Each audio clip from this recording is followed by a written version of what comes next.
Friends, fundamental of partnership में अब बस दो टॉपिक बचे हैं। एक है पास्ट एडजस्टमेंट, जिसको रेक्टिफिकेशन ऑफ एरर्स भी बोल सकते हैं, और दूसरा टॉपिक है guarantee of profit to a partner. मैं पहले आप लोगों को पास्ट एडजस्टमेंट की जगह guarantee of profit to a partner पढ़ा रहा हूँ, क्योंकि वो बहुत सिंपल टॉपिक है, इंटरेस्टिंग भी है, तो उसको निपटा लेते हैं। फिर जस्ट एक चीज़ बचेगी, पास्ट एडजस्टमेंट्स। ठीक है, देखना शुरू करो आप लोग। गारंटी ऑफ प्रॉफिट, गारंटी किस चीज़ की दे रहे हैं हम? प्रॉफिट की। प्रॉफिट की गारंटी है। अब ये गारंटी दोनों तरफ से मिल सकती है।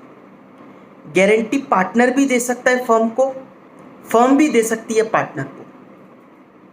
जनरली तो फर्म ही देती है पार्टनर को गारंटी। कैसी गारंटी देती है फर्म पार्टनर को? For example, A and B दो पार्टनर्स हैं। अब ए जो बंदा है वो प्रोडक्शन फील्ड का है, उसको प्रोडक्शन के बारे में, गुड की कैसी प्रोडक्शन वगैरह करनी है वो सब जानता है। बी जो बंदा है वो मार्केटिंग वगैरह जानता है कि सेल कैसे करनी है, एडवर्टीजमेंट करना है, ये सब जानते हैं। लेकिन इनके यहाँ कोई फाइनेंस का बंदा नहीं है जो लोन वगैरह कैसे सस्ता मिलेगा, कैसे अकाउंटिंग वगैरह करनी है, क्या पूरा रिटर्न्स वगैरह जाएंगी, इन सब के बारे में अकाउंट्स एंड फाइनेंस से रिलेटेड उनके यहाँ कोई बंदा नहीं है। तो उन्होंने सोचा कि हम दो पार्टनर है, एक पार्टनर को और ले लेते हैं, फाइनेंस टीम का, फाइनेंस साइड का होना चाहिए वो। अब उसको लेने के लिए अगर ये लोग, कई बार ऐसा हो सकता है कि उसको कन्विंस करें, वो कहे कि मेरे को क्या फ़ायदा होगा आपकी फर्म में आने से। तो हो सकता है हम लोग कहें कि आपको 1/5 शेयर मिलेगा। अगर 1 लाख के प्रॉफिट हुए तो 20,000 आपका, बट हुए तो, अगर हुए तो प्रॉफिट तभी तो मिलेगा उसको। वो कहेगा अगर आपके यहाँ प्रॉफिट नहीं, उल्टा लॉस हुआ तो मेरे को आने का तो उल्टा नुकसान हो जाएगा। तो ऐसे केस में फर्म कई बार उसको, पार्टनर को गारंटी देती है कि आप आओ फर्म में, आपको हम गारंटी देते हैं 20,000 रुपये की। एग्जाम्पल ले लिया कि 20,000 रुपये तो आपको मिलेंगे ही मिलेंगे। अगर आपका शेयर से मल्टीप्लाई करने के बाद नेट प्रॉफिट को जब हम शेयर से मल्टीप्लाई करेंगे, एक्चुअल में जब प्रॉफिट बन के आए उससे ज़्यादा आ जाए तो वो उसकी किस्मत। ये नहीं कि अगर उसका एक्चुअल में ही 23,000 रुपये निकल के आ रहा है तब भी 20 ही देंगे, तब तो 23 मिल जाएंगे उसको। लेकिन हाँ, उसका कहीं 17,000 16,000 रुपये अटक गया तो नहीं, उसको पूरे 20,000 रुपये मिलेंगे। वो 3-4 हज़ार रुपये फर्म को बियर करने पड़ेंगे। समझ में आ गया? इसको बोलते हैं हम guarantee of profit to a partner. अब ये जो पार्टनर को गारंटी मिलती है ये भी दो तरीके की होती है। एक तो फर्म दे दे गारंटी, दूसरा होता है कोई दूसरा पार्टनर गारंटी दे रहा है। ठीक है, फर्म गारंटी दे रही है, मतलब क्या हुआ कि ए बी दो पार्टनर थे, सी एडमिट हो रहा है, तो सी को अगर फर्म ने गारंटी दी, इसका मतलब हुआ कि अगर सी के प्रॉफिट में कुछ भी पैसे कम रह जाएंगे, जिसको हम लोग बोलते हैं डेफिशिएंसी रह जाएगी, तो वो डेफिशिएंसी कौन बियर करेगी? फर्म। अब फर्म में कौन कौन पार्टनर है? ए और बी। तो ए और बी दोनों को बियर करनी पड़ेगी। किस रेशियो में बियर करेंगे? अब ये ध्यान से सुनना। गारंटी की अगर कोई रेशियो डिसाइडेड है डीड में, गारंटी की अलग रेशियो भी हो सकती है। हो सकता है उनका प्रॉफिट शेयरिंग रेशियो तो अलग हो 2:3, बट उनकी गारंटी की ratio 1:1।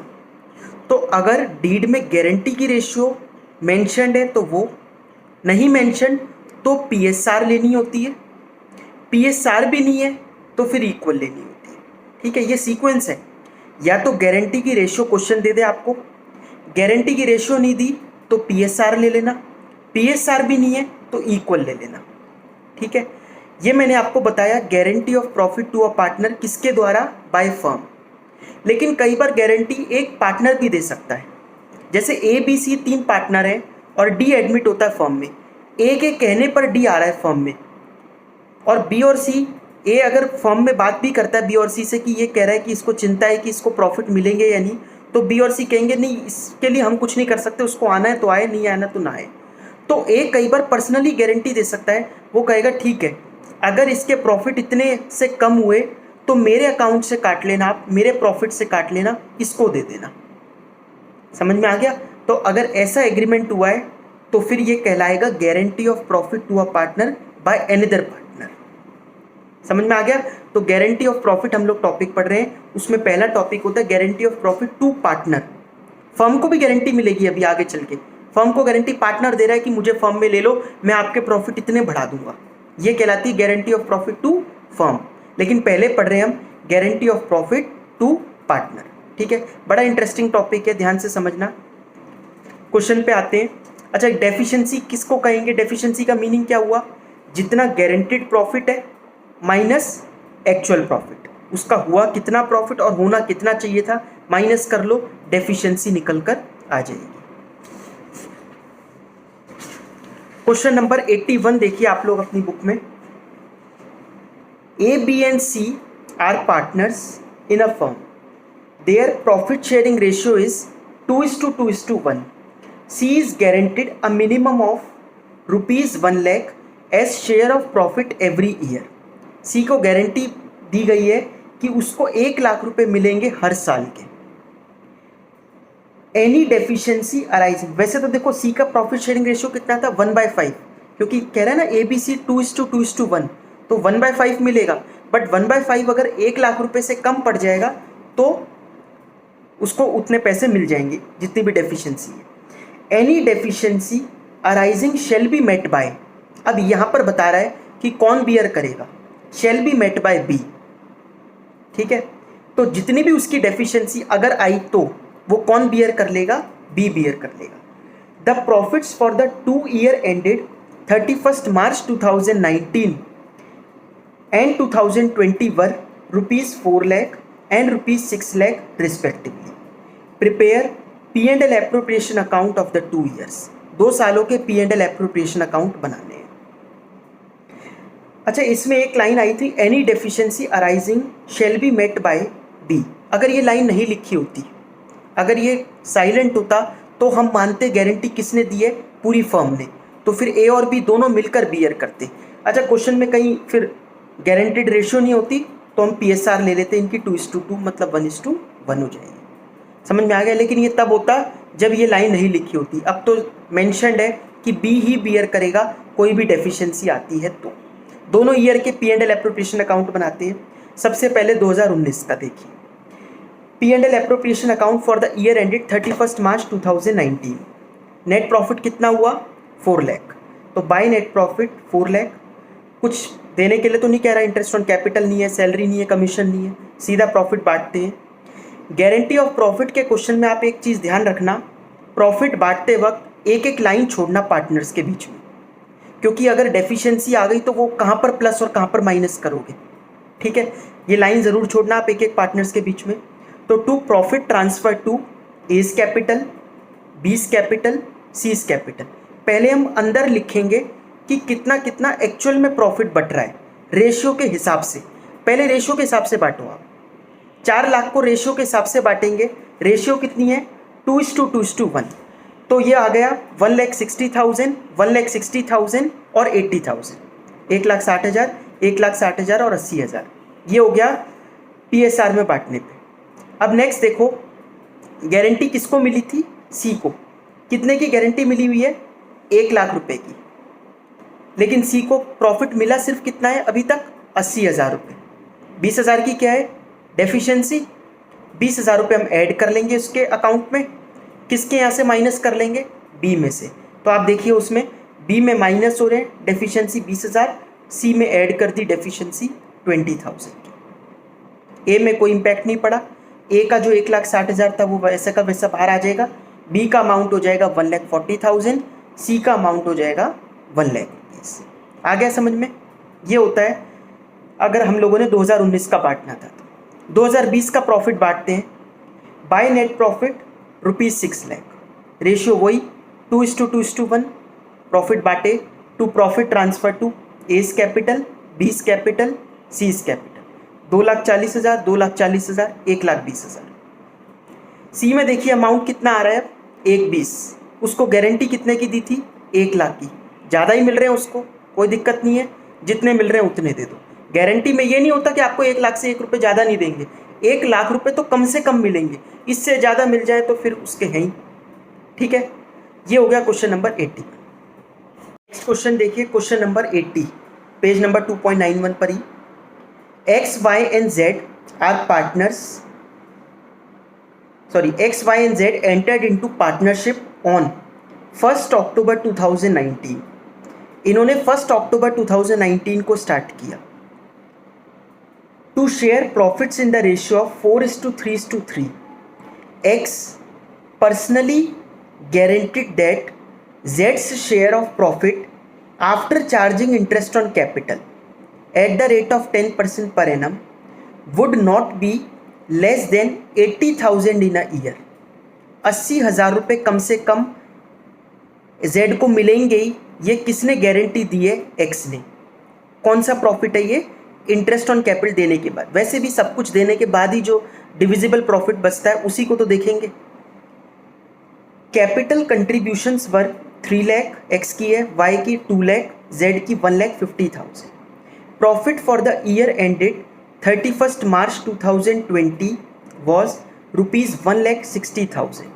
Prepare P&L appropriation account. आपने एक चीज़ पर ध्यान दिया हो तो XYZ एंटर कब कर रहे हैं पार्टनरशिप में? 1 अक्टूबर को।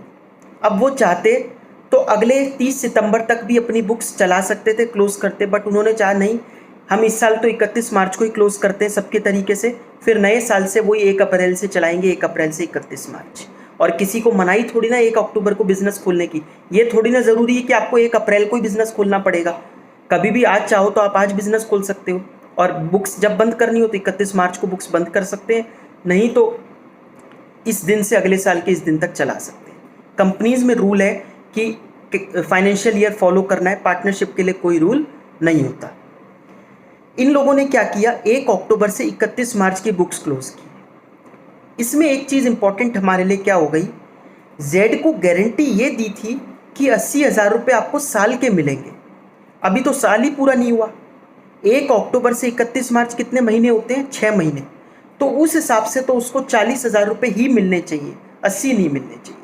समझ में आ रहा है? ये इंपॉर्टेंट बात है, कहीं उसके गलती से आप डेफिशिएंसी देकर 80 तक ले जाओ। 80,000 तो जेड को 1 साल में मिलते। ठीक है, स्टार्ट करते हैं क्वेश्चन करना। Profit and loss appropriation account में सबसे पहले बाय नेट प्रॉफिट लिखा 1,60,000। 2 इंटरेस्ट ऑन कैपिटल दिया XYZ को। इंटरेस्ट ऑन कैपिटल का रेट दे रखा है 10%। 10% ज़रूर है, बट 10% तो 1 साल का है, 6 महीने का देना होगा, 1 अक्टूबर से 31 मार्च। तो इंटू 6/12 करना मत भूलना। इंटू 6/12 करते हुए X का अमाउंट निकल के आया 15,000, Y का अमाउंट निकल के आया 10,000, Z का अमाउंट निकल के आएगा 7,500। टोटल हो गया 32,500। अब डिविजिबल प्रॉफिट कितना बचेगा, कैसे निकालते हैं उसको? 1,60,000 माइनस 32,500 कर दो। जो भी प्रॉफिट आया इसको बांट दो। अभी तो हम रेशियो के हिसाब से ही बांटेंगे। रेशियो क्या है? 4:3:3। तो जब इसको हमने 4:3:3 में बांटा तो X में देखो इनर कॉलम में लिखा हुआ है 51,000, Y's कैपिटल 38,250, Z's कैपिटल 38,250। समझ में आ गया? और ये जो बांटेंगे हम लोग, ये इनर कॉलम में लिखना और एक एक लाइन छोड़ के लिखना XYZ की, क्योंकि डेफिशिएंसी भी आ सकती है। X के आए 51,000, Y के 38,250, Z के 38,250। अब Z की गारंटी 80,000 रुपये साल की थी, मतलब 6 महीने की कितनी थी? 40,000। मिले सिर्फ कितने? 38,250। डेफिशिएंसी हो गई 1750 की, दे देंगे। प्लस कर दो उसमें डेफिशिएंसी। किसने दी थी ये गारंटी? X ने। X के कैपिटल, X के प्रॉफिट में से माइनस कर दो, माइनस डेफिशिएंसी 1750 रुपये। तो X को अल्टीमेटली प्रॉफिट में शेयर कितना मिला? 4,9,250। Y को वही 3,8,250। Z का हो गया 40,000। ठीक है, टोटल आ गया दोनों साइड का 1,60,000। समझ में आ गया? नेक्स्ट क्वेश्चन देखो, question number 85, page number 2.92। A and B are in partnership sharing profits and losses in the ratio of 3:2. They admit C, their manager, as a partner with effect from 1st April 2020 for 1/4 share of profits. क्या लिखा है? They admit C, their manager. पहले उनका manager था, वो उस manager को ही वो फर्म में पार्टनर बनाना चाह रहे हैं। C, while a manager was in receipt of a salary of 27,000 per annum. C जब मैनेजर हुआ करता था तो उसको क्या क्या मिलता था? सैलरी ऑफ 27,000 रुपये per annum and commission of 10% of net profit after charging such salary and commission. After charging सिर्फ आफ्टर वर्ड से नहीं, आफ्टर सैलरी, सैलरी माइनस कर लेंगे, लिखा आफ्टर कमीशन, कमीशन माइनस नहीं हो सकती तो नीचे क्या लगा लेंगे प्लस आर, तो 10/100 plus 10 into net profit minus salary, salary पता ही चल चुकी है अभी तक 27,000 रुपये की। In terms of the deed any excess amount which C will be entitled to receive as a partner over the amount which would have been due to him if he continued to be a manager will be borne by A। ये line बहुत important है, ध्यान से सुनना। In terms of the partnership deed, any excess amount which C will be entitled to receive as a partner, उसको कुछ भी extra मिलेगा एज अ पार्टनर, एक्स्ट्रा किसके कंपैरिजन में, जो उसको अभी तक मिलता था एज अ मैनेजर, वो extra amount over the amount which would have been due to him if he continue to be a manager will be borne by, वो एक्स्ट्रा अमाउंट कौन बियर करेगा, ए बियर करेगा। समझ में आ रहा है। Profit for the year ended 31 March 2020 amounted to 2,25,000। Net profit firm का दे रखा है 2,25,000 रुपये। Prepare P&L appropriation account for the year ended 31 March 2020। P&L appropriation account बनाना है 2020 का।